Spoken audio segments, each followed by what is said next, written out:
Bonjour à tous et bienvenue sur Canal Austral, bienvenue aussi dans l'émission culturelle de la chaîne, de nos chaînes, Canal Austral et Piment TV. Tous les semaines, on parle théâtre, on parle culture. Et pour parler culture, aujourd'hui, on a quelqu'un avec nous. Il va être présent sur une scène sur les théâtres Les Bambous. On a l'occasion tous les jours souvent d'être au théâtre Les Bambous sur Canal Austral et sur Piment TV. Il s'appelle Jaco.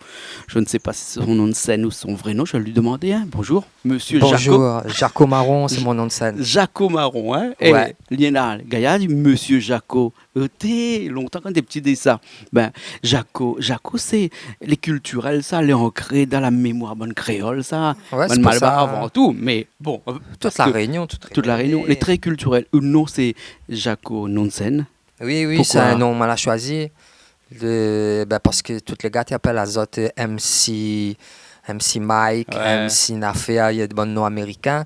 Et moi, on a tendance à vouloir être original, mais être à ma place à La Réunion. Et donc, on a un nom par rapport à ça. Ouais. Et manque de bol, mon vrai prénom, il est plutôt américain même, c'est Jackie. Jackie. Entre Jackie et Jaco, n'a qu'un pas, Mais le voilà. pas culturel. Voilà, On va dire, c'est un surnom qui Ouais. voilà.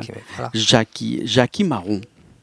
Non, c'est Jaco Marron. Jaco Marron. Jackie, bien sûr. Ah non, mon vrai nom, c'est pas Marron. Jaco Marron, le titre de cette pièce. C'est un spectacle musical, ouais. spectacle musical qui se joue dans le théâtre et il appelle Jaco Marron Les Maudits.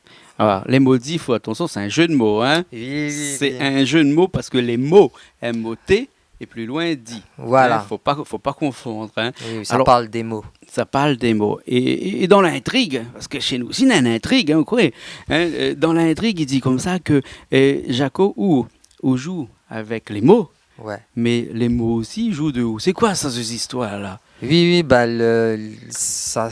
les dieux pour raconter tout ça qui fait dedans, mais en gros, c'est ça, c'est l'histoire d'un artiste qui vient sur scène, qui fait de la musique avec des mots. C'est pour ça, les mots dits, c'est-à-dire des mots enregistrés. On a plein de poèmes que me l'a fait enregistrer et que me mélange avec de la musique et que me remélange avec d'autres mots. Et il fait de la comment dire les mots se chamaillent entre se mélange. mélange. Télescopage. Voilà, Il y a un télescopage de sens, de mots, d'accents. On a du créole, on a du français, on a beaucoup de français, un peu de créole. Parce que vu qu'on a beaucoup de télescopage, je suis obligé d'aller. À ce moment, je me dis, c'est tout le télescopage, en plus en créole. Là, de mon, ça sera vraiment trop pointu, trop fermé comme chose. Donc, m'a fait avec des textes en français, mais c'est que des auteurs réunionnais. Ouais. Et pour revenir à les histoires, c'est un monde donc qui fait de la musique, qui s'amuse avec les mots, mais au bout d'un moment, les mots, les machines avec les mots, ils prennent le dessus. D'accord. Et c'est ça le spectacle. C'est ça le spectacle. Dans le spectacle, on a un tas de machines. Que nous voyons d'ailleurs, parce que nous les là ici dans le studio, oui. ici, hein, directement. Hein, nous les pas au théâtre. Hein, pour une fois qu'on n'est pas au théâtre, nous les là. Bienvenue dans le studio X-Cargo. Hein. X-Cargo, il appelle ça ici alors? Mon studio appelle X-Cargo parce que chaque fois que je change la case, on a toujours ma pièce avec mon studio. C'est comme l'escargot, sur mon dos. Voilà. Et là, toute ce machine que nous voyons ici derrière, là. Hein, synthé modulaire. Synthétiseur semi-modulaire. C'est des machines pour faire des sons de bizarres à son normal. Et on a tout ça sur scène. Et il fait la musique en direct avec les machines, les réparties sur scène. En fait, c'est presque un live directement. Ou là, un petit peu comme on dirait dans le jargon des jeunes marmailles, comme là, pas un speakmaker. Un speakmaker, c'est dans le cœur. Hein? C'est un beatmaker. Ah oui. Non, avant, moi, j'étais beatmaker, je peux dire. J'ai fait des rythmes pour tout ça, là, pour le hip-hop, mais c'était... Après, moi, l'a évolué et il ne fait que de la musique qui n'est plus vraiment liée au hip-hop ou au beatmaking. Mais il fabrique mon bon beat, on a une boîte à rythme là. J'ai toujours dans ma matière. Et là, sur scène, il fait ça. Il joue la musique pour The Moon. Il y a une partie comme ça, c'est une petite partie où c'est un peu un concert.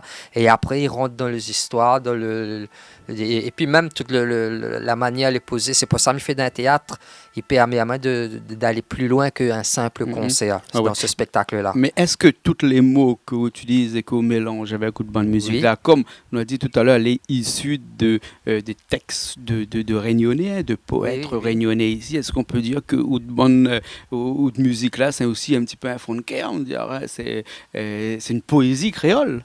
Oui, le résultat, c'est une poésie. D'ailleurs, nous essayons d'écrire ça en essayant de décrire ça, nous l'arrivons au fait de dire que c'est un voyage dans la poésie réunionnaise, ce spectacle-là. C'est vraiment ça aussi. Et justement, il faut pas oublier de dire que elle a pris des mots, des textes de auteurs réunionnais, et donc on a Christian Jalma, dit Floyd Dog. Il a fini d'écrire des bouquins et des livres. Il m'a appris plusieurs extraits de ces différents livres, dont le fameux Poc Poc que j'adore. Il m'a appris un passage dans le livre qui s'appelle Poc Poc. Il m'a appris des différents poèmes dans différents livres de Francky Lorette, un grand poète réunionnais qui écrit des livres aussi. M'a appris des poèmes de Sylvain Gérard, un poète réunionnais qui écrit aussi, un poète de Lawson Joseph, si ça tu connais. Ouais. Et c'est lui qui dit ça, il définit Ali comment. Et m'a appris un texte de Barbara Robert, une poétesse de la Réunion aussi. Un superbe poème. Et puis après, on a des textes, c'est moi là écrit, ou que m'y adjuge à moi la propriété du texte, mais en fin de compte, c'est des détournements de texte aussi que m'a fait. Ou n'a pas peur de dire qu'on a détourné un peu les textes? C'est un exercice de style, le détournement en lui-même. C'est-à-dire que beaucoup de choses que m'y fait, les fait à base de choses simples que nous voyons tout le temps dans notre vie réunionnaise, et que même, il fascine à moi, que me dit pourquoi il ne nous fait pas une affaire avec ça. Et donc, il m'a appris des textes que nous avons tout le temps, du genre professeur intel, fait revenir l'être aimé, résultat garanti en 3 jours. D'accord, mais comprends là. Bon texte comme ça là. Après, il y en a bon texte de d'autres choses aussi. Ce que me propose là, c'est que nous regardons un petit coup, un extrait, un filage qui a été fait dernièrement, un petit bout, 1 minute et demie, 2 minutes à peu près, pour voir un petit peu l'ambiance de cette pièce-là. Et nous reviens tout de suite après, d'accord? D'accord. Ok, allez, il est parti. Une comète verte traverse le ciel. On entend son phare silencieux, moins rapide qu'une étoile. Son secret. Elle est suspendue au zénith de la sphère spatio-temporelle. Son phare silencieux. Sa traîne est un voile de fine dentelle étendu sur plusieurs années-lumière. Son phare enluminé d'éclats scintillants, jouissent clair. Le globe incandescent poursuit son but d'enjoliver l'univers. On entend mieux son phare silencieux. Il vibre silencieusement et pulse dans les courants du firmament. Son phare silencieux. La comète verte quitte son orbite. Jouissent clair. Elle vient plonger dans l'onde du fleuve intimiste, voluptueuse. Il diffuse ses traits pailletés de rousseur, silencieux. Colore le flot d'un halo lunaire, jouissent clair.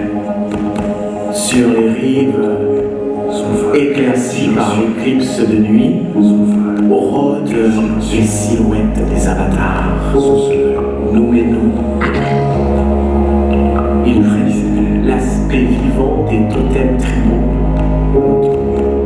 Nous revoilà après un extrait de la pièce. On est au tout début de la pièce, là. Au tout début, dans les 5-10 premières minutes de la pièce. Et toute cette pièce-là, c'est un étalement de musique et des mots qui viennent sur la musique comme ça. En gros, c'est vraiment un exercice de style, parce qu'il faut s'entraîner, il faut tout ça. C'est combien de temps pour faire une pièce comme celle-là? Est-ce qu'on a une partie d'improvisation là-dedans? Non, tout est écrit et les jouer. Après, il y a des choses qui arrivent sur scène par rapport le montage d'instruments qu'il y a. Et tout est branché en direct. Mais jouer en direct, on a des choses qui surviennent qui n'est pas prévues et m'oblige à faire avec. Et donc, m'y jouer avec. Ouais. Du genre des pannes ou des choses qui se déclenchent alors qu'on n'aurait pas dû. Ça arrive et donc m'y fait ensemble et m'y avance quand même dans les pas que nous l'a déjà tracé, moi avec Nicolas Derieux, le metteur en scène. Le metteur en scène, alors. Et dans la création de la pièce, là, il y a un très long passage qui était l'écriture. On a plusieurs niveaux de création. On a même avait l'intention de faire ça. On a proposé ça à Nicolas Derieux, un metteur en scène, que m'avait rencontré sur une pièce que m'avait fait pour la compagnie Nectar qui s'appelle 448. Enfin, elle m'a pas fait la pièce, mais elle a fait la musique. Elle a fait cette pièce-là et elle a appelé à moi pour faire la musique. C'est là que je la rencontre à lui. Et après, je l'ai travaillé avec lui encore sur des pièces de Lolita Monga au Grand Marché, Majorette et puis Onoma. Et en faisant ce chemin-là, je me suis rendu compte que les spectacles qui m'ont été faits, l'avaient votre place peut-être votre bonne place dans le théâtre. Et c'est pour ça que je suis parti en pensant, mais il veut faire un spectacle dans le théâtre, où ça de Mouni assise. Et Miguel propose une musique où ça ne t'attend pas, qui danse. Et un spectacle, ils est là, ils écoutent. Alors, juste pour faire en sorte que les gens qui écoutent à nous, là, dans la sorte envie de venir, cette musique-là, c'est commencé. Est-ce que nous avons l'impression avec tout ce matériel-là et ces instruments, ces synthés, des synthés, que c'est une musique un peu très jeune, des musiques un peu du genre agressif, mais est-ce que, oui, c'est un ressenti, est-ce que c'est vraiment parce une musique que nous parle de poésie, il fait longtemps mais il fait la musique pour bonne poète et comme elle est dans la musique électronique expérimentale, la musique électronique. Donc, ce qui veut dire que la musique électronique peut aussi, et pour les gens qui écoutent à nous, et quand on parle de musique électronique, tout de suite, c'est les vastes, le champ de musique, les vastes, c'est pas du tout hip-hop, ça va du très calme au dansant. Dans mon spectacle, on a une grande partie de musique où ça les très calmes, les DAIA le mot, ils suivent, ils soutiennent le mot et ils créent une immersion cosmique et mystique. Donc voilà, imagine, cosmique, mystique, sans soutien rythmique plus que ça, bien qu'on ait un rythme, mais vraiment, on a des moments très posés. Et il y a des moments où en étant toujours dans la poésie, ça va dans des choses très cognées. Très cognées. Alors très violent aussi à certains moments. Cette pièce-là, Jaco Marron. Cette pièce-là, c'est beaucoup de musique, beaucoup de mots, mais est-ce que c'est une histoire avec un début et une fin? Pour moi, il y a un début et une fin. Oui. Pour moi, avec Nicolas Derieux, quand on a calculé les histoires, on n'a pas fini depuis tout à l'heure. Là, il a pris beaucoup de temps. Oui. Il fait depuis 2 ans, nous en parle. Pendant 1 an, nous la calcule. Pendant 1 an, nous la calcule les histoires. Et après, c'est depuis ce début de l'année, la moitié de l'année, nous la fabrique les affaires vraiment, c'est-à-dire des répétitions, ils mettent à plat les choses, ils font les choses et ils tricotent leur affaire. Donc voilà. Donc c'est vraiment une pièce qui était écrite du début jusqu'à la fin. Voilà. Avec un début et une fin. Et l'histoire, pour moi, il y en a un début, il y en a une fin, mais 2 mondes quand il vient, il y en a plein, il ne voit pas le début et la fin, mais il ressent des choses et il sent la conclusion à la fin. Et ils ne pas raconté ça te raconte, mais ils sentent l'arrive à le dénouement. Nous dira pas la fin tout de suite, mais me propose de nous regarder encore un petit extrait de la pièce. Là, nous le à peu près au milieu de la pièce, d'accord? Allez, bon. Ok, allez, c'est parti alors. Maintenir la ligne roulante. Détendez vos bras et vos mains. Évitez de redresser le bras. De mains souples, ne serrez pas trop fort. Favorisez le bon. Des pauses régulières permettent de Observez le suivant. la dureté, la fréquence dépendent du travail. Favorisez le bon. La relaxation permet également de changer d'activité. Évitez de redresser le bras. La position assise, Maintenir la ligne roulante. la position debout Observez le suivant. permet à certains muscles de rester productifs. Évitez de redresser le bras. Pour varier, tout en restant. Suivant. Adaptez la police à vos besoins. Maintenir la ligne roulante. Aucune tâche ne dure trop longtemps. Favorisez le bon. La position assise. Évitez de redresser le rack. Utilisez plusieurs entrées pour vous accomplir. Observez le suivant. La fréquence dépend du travail. Évitez de redresser le rack. La position assise. Favorisez le pont. La fréquence dépend du travail. Maintenir la boule roulante. La position debout. Légèreté et souplesse. Et bien là, nous sommes toujours dans le studio de Jacos, chez lui, hein, ici même, dans son univers, dans son antre, dans son... Studio X-Cargo. X-Cargo, hein, c'est là-dedans qu'on passe la majeure partie de temps à créer là-dedans. Oui. Moi, elle est là tout le temps dans mon studio, mais c'est mon travail. Mon travail, c'est jouer. M'a choisi ma vie d'être artiste parce que il dit, surtout musicien, il dit les artistes ils jouent et des fois me réfléchir à la chose et il est vrai que moi la paraît de jouer, mais jouer dans le sens les jouer dans le catalogue, garde bonne jouer à la fin et comme là on a d'autres jouer. Jouer, ça c'est bon. Et Jouer, mais, ça, alors, il arrive le matin, il fait n'importe quoi dans mon studio, ma pointe de l'air à prendre avec de moon, de tâches à faire précisément. C'est juste, m'y amuse à moi avec mes choses. Et puis de là, tout d'un coup, m'y trouve une idée et soit m'y enregistre l'idée ou m'y suis un projet, m'y intègre l'idée au projet, quoi. D'accord. Et depuis combien de temps vous êtes dans le son, comme ça on va dire? Des dizaines d'années. Une dizaine d'années. Une quinzaine d'années. On est souvent demandé sur des pièces de théâtre pour faire l'arrière-son musical. Vous avez nombreux des gens comme ça à La Réunion à créer des sons pour des... Pas souvent demandé, suffisamment pour me tenir jusqu'à maintenant.